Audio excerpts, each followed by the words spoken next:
Welcome to Abrar electrical world YouTube channel. देखें, बहुत ही मैंने एक सिंपल सी बात है इंटरव्यू में आपसे पूछी जा सकती है कि अगर आपके पास दो वैल्यू दूँ 40 किलो एम्पियर और 100 किलो एम्पियर और कहा जाए कि सर्किट ब्रेकर की इनमें से कौन सी ये रेटिंग है, मतलब कौन सी जो है ब्रेकिंग करंट की रेटिंग है और कौन सी मेकिंग करंट की रेटिंग है, ये आपसे सवाल अगर कर लिया जाए या आप कहें कि नेम प्लेट पे है ही नहीं और आपको टेबल के अंदर ये इत्तेफाक से मिसिंग हो गया और वहाँ पर सिर्फ वैल्यूज नज़र आ रही हैं, आप कैसे समझेंगे?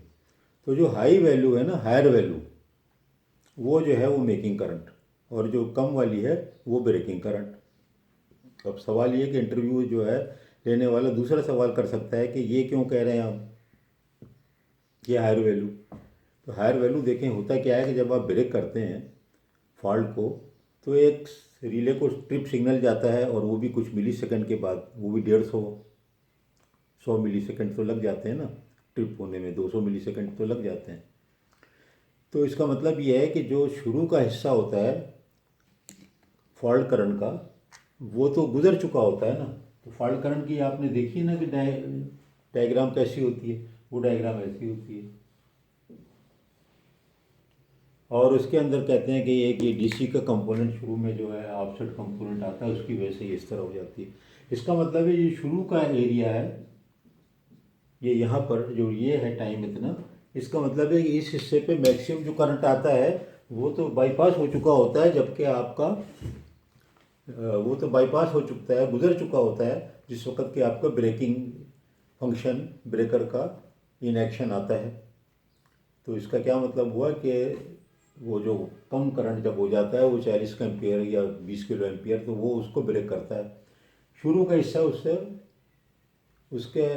असर नहीं पड़ता ब्रेकिंग पे, ब्रेकिंग उस टाइम पे हो नहीं रही है। मेकिंग में ये हो रहा है कि फ़र्क करो कि आप एक ऐसी ब्रेकर को ऑन करते हैं, आपका एक सिस्टम है उसको आप ऑन करते हैं और वो फॉल्ट पहले से मौजूद है वहाँ पर, किसी वजह से आपने मेंटेनेंस किया, शॉर्ट नहीं निकाला और आपने ब्रेकर को कहा ऑन कर दो और ऑन कर दिया तो फॉल्ट पे ऑन हो गया। फॉल्ट पे ऑन हो गया तो ये देखें ना, जब आप ऑन करेंगे तो ये पहला वाला हिस्सा भी तो आ गया ना ये ड्यूटी में ब्रेकर की, क्योंकि जब ऑन कर रहे हैं तो ये करंट यहाँ ऑन किया और फॉल्ट था तो वो टिप फ़ौरन ओपन करेगा, फ़ौरन ओपन करेगा तो वो इस पोर्शन में वर्क करेगा। तो ये जो पीक वैल्यू है ना इनिशियल, इस पे वर्क करेगा और ये इनिशियल जो पीक वैल्यू है ये 2.5 times of the breaking current होती है। यानी कि मेकिंग करंट जो है, आई मेकिंग जो है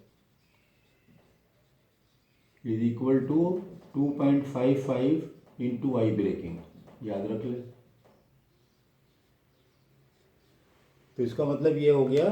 कि आपको जो मेकिंग की ड्यूटी है वो बहुत ज़्यादा है एज़ कंपेयर टू दी